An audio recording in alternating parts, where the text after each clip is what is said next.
They had a Steeler fan survey. And they asked Steeler fans, what are your feelings on Mike Tomlin's departure? 75% of Steeler fans said, I was ready for him to go, or he should have left years ago. Steeler fans are like, glad it happened.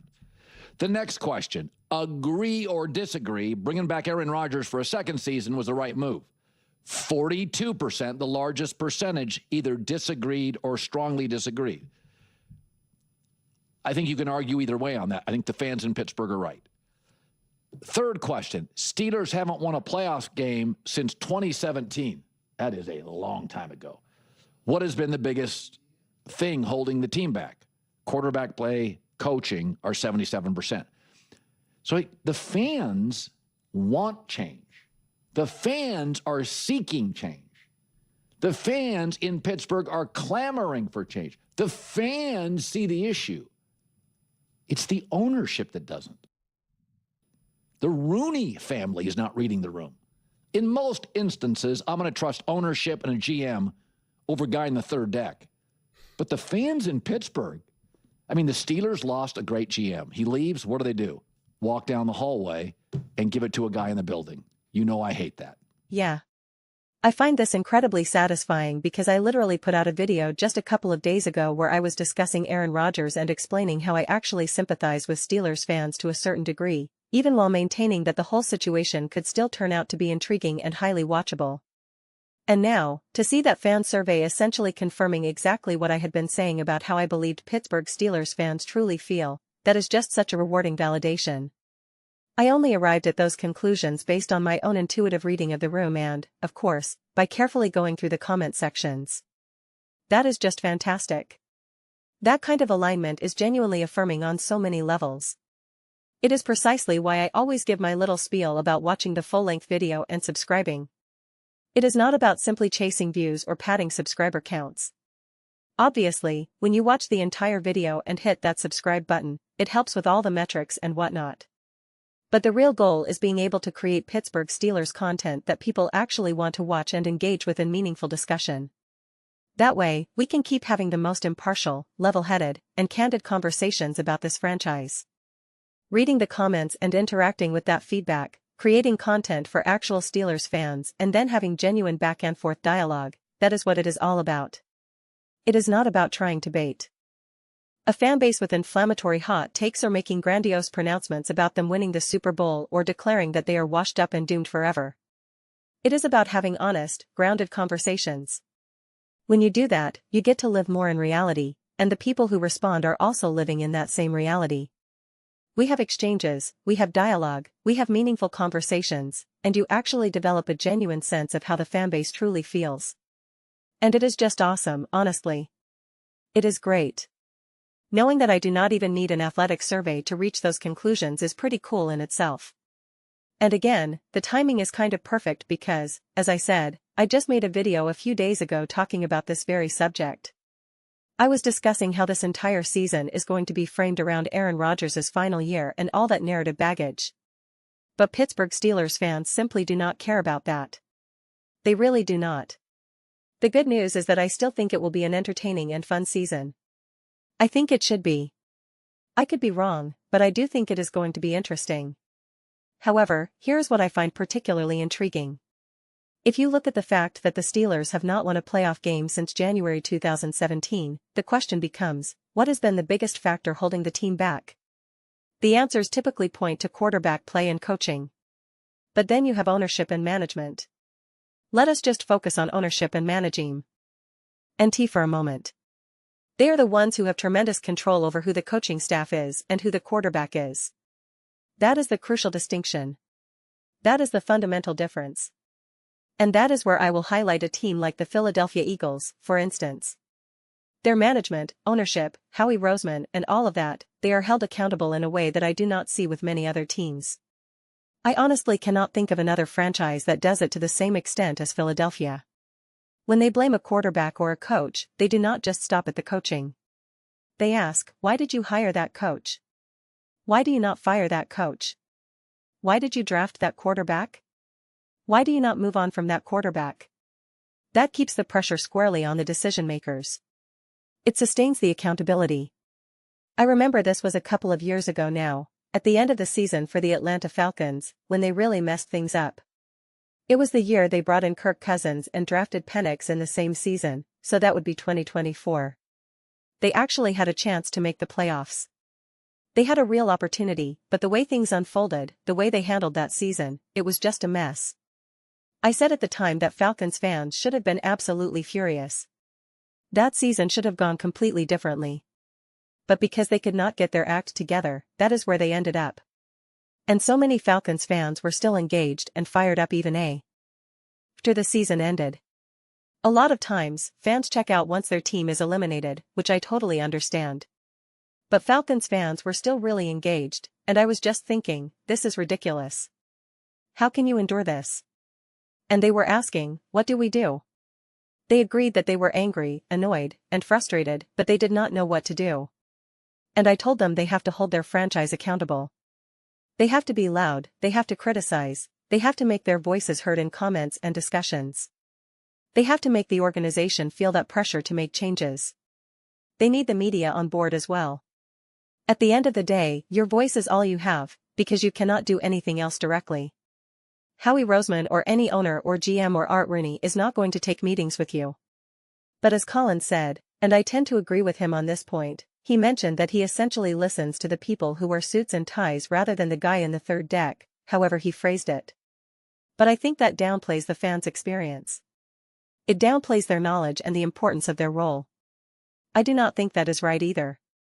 I get that at the end of the day, the quarterback knows more, the coaching staff knows more, ownership knows more, management has more information.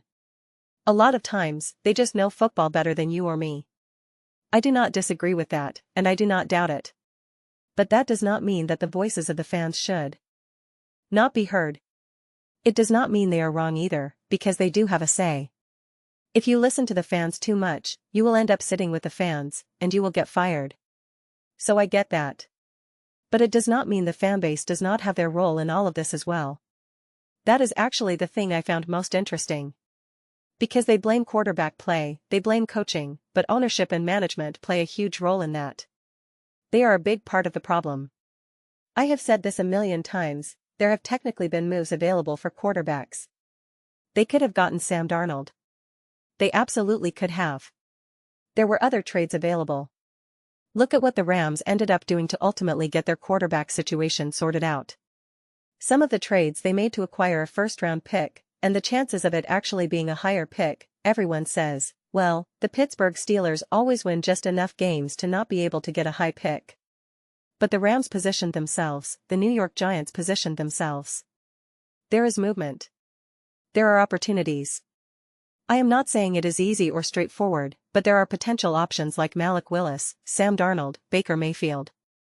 I am not going to pretend all those quarterbacks are home runs or guaranteed hits. But at least it is something. It is definitely something. It is not like saying, well, we have Mason Rudolph, or well, we will see what happens with Kenny Pickett. I do know. No. That is why I have always wondered how much control or say Mike Tomlin had in the building at that time with some of those moves and decisions. It is tough. It is tough to see all these other teams ultimately find their quarterback. We do see that happening. In a lot of ways, there are many other organizations that can feel pretty hopeful and optimistic. I am purposely using teams that did not have the smoothest landing, but there is still optimism there now with Jackson Dart and the Giants, Cam Ward and the Tennessee Titans. Again, I am not saying people are thinking, this is the next Mahomes. But you are more intrigued about your quarterback future. You definitely are. Giants fans definitely feel confident and excited about what Jackson Dart can bring. I know the Tennessee Titans feel that way as well. I know the Miami Dolphins feel that way about Malik Willis. There is at least that optimism and that sense of, okay, we are taking a swing here. We have an opportunity. If this works out pretty well, we will be in a significantly better situation. And the Pittsburgh Steelers still definitely feel a little bit like they are in no man's land with the path they are taking. The only real positive thing I actually see, though, is that when Mike McCarthy was first hired, I do not think he is a coach who is going to absolutely transform the franchise and catapult you to the absolute next level necessarily. But what I really do maintain and emphasize is that he brings a certain competency to the Steelers. When you are trying to find that next quarterback and when you are trying to develop that next quarterback, he will be awesome for that, 100%. Will he be able to maximize him? Will he be able to take that future quarterback and turn him into the absolute elite of the elite? I do not know, maybe we will see. We will see how much was Aaron Rodgers and how much was Mike McCarthy. But I am confident that he is not a coach where you are thinking, oh my gosh, we finally have this Caleb Williams type prospect, we have to go find a Ben Johnson right now. You are not in that situation. You will have confidence. You will have development. You will have growth. Will it be everything? Will you eventually need to move off Mike McCarthy and hire the next big offensive coordinator or something? Probably, maybe. But at the bare minimum, that quarterback will not be wasting his years because you are just thinking, what are we doing here? We need a coach. We need someone who can develop a quarterback. We need a play caller. That is one of the best things I feel the Steelers have going for them right now. When it is time to figure out whether it is Howard or this quarterback, or if they should draft that quarterback, Mike McCarthy knows how to navigate that. You will feel confident that if he says, no, this is not who we want, or it is time to move on from this guy, we should look in the draft, that is something Mike McCarthy can do and can do well. At the very minimum, that should be a bridge to finally checking off the quarterback play issue and not having to worry about that as much. The next concern would then be on coaching, ownership, management, or other factors. So, I think that is part of the process right now with the Pittsburgh Steelers. And again, maybe the quarterback is already on the roster right now. I do not know, but that was my whole point. I trust Mike McCarthy to evaluate. I trust Mike McCarthy to develop. I trust Mike McCarthy to say, listen, I just do not think this kid has it. Yeah, he has gotten a lot better and he is showing progress, but I think we are maxed out with this guy right now. I think we should look elsewhere. I trust Mike McCarthy rather than a lot of the other coaches out there, but especially some random 34-year-old offensive coordinator who is just trying to make a name for himself and just trying to keep his job. He does not have a lot of experience, more of a limited window. I know everyone wants that next up-and-coming OC, which I totally support, but I think the Pittsburgh Steelers need something different right now. And I think they have that. So, I think that should also give them a lot of optimism that at least the times should be changing, and they will have someone who can steer the ship. Because obviously the survey is pretty negative. It is pretty much asking, what is going wrong with everything? Why is everything so bad? Why do you keep losing?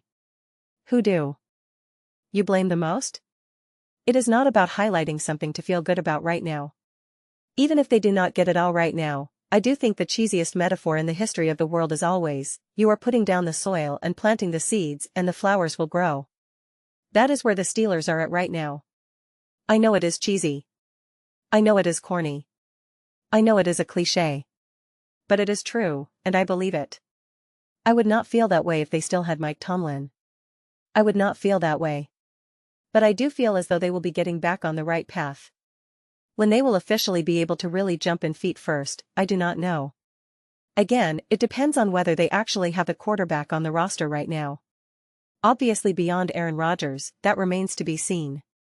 But they actually have a seasoned veteran coach with an insane amount of experience who has worked with a lot of quarterbacks and has had a lot of success with developing quarterbacks. You can trust that voice. Even if he is not your favorite coach. Even if he is not the coach who is going to absolutely outcoach Andy Reid and Spags in a Super Bowl. Obviously, they cannot face him in a Super Bowl, but in an AFC Championship game, you could still trust him. I always reference this. Dak Prescott had one of the most glowing praises of Mike McCarthy. He said McCarthy transformed the way he played quarterback. He literally said, I cannot believe I had been playing quarterback this way until Mike McCarthy. He said, I do not know how anyone plays quarterback in any way but this way that Mike McCarthy teaches. I wish I could find the clip. But it was not lip service. He was not just giving generic, team player comments for the Cowboys. Mike McCarthy was clearly helping develop Dak and was clearly helping simplify things, making things easier for him, helping him see the field better, and execute better. That is what a seasoned veteran offensive coach can do. So, that to me is the biggest selling point of the Pittsburgh Steelers. Those are just my thoughts. I would absolutely love to hear yours. What do you guys all think about the Pittsburgh Steelers? What do you feel about these fan surveys? Who do you blame? How do you feel? Please keep giving me the comments so I can keep reading them so I can be a very informed Pittsburgh Steelers video maker. Let me know your thoughts. I read every single comment. Whether you agree with me or disagree with me, either way, let us get into some discussions. Let us get into some debates, but ultimately, let us just have some fun. Please do consider subscribing.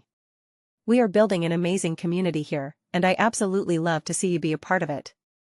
I want to build something that we all generally feel connected to.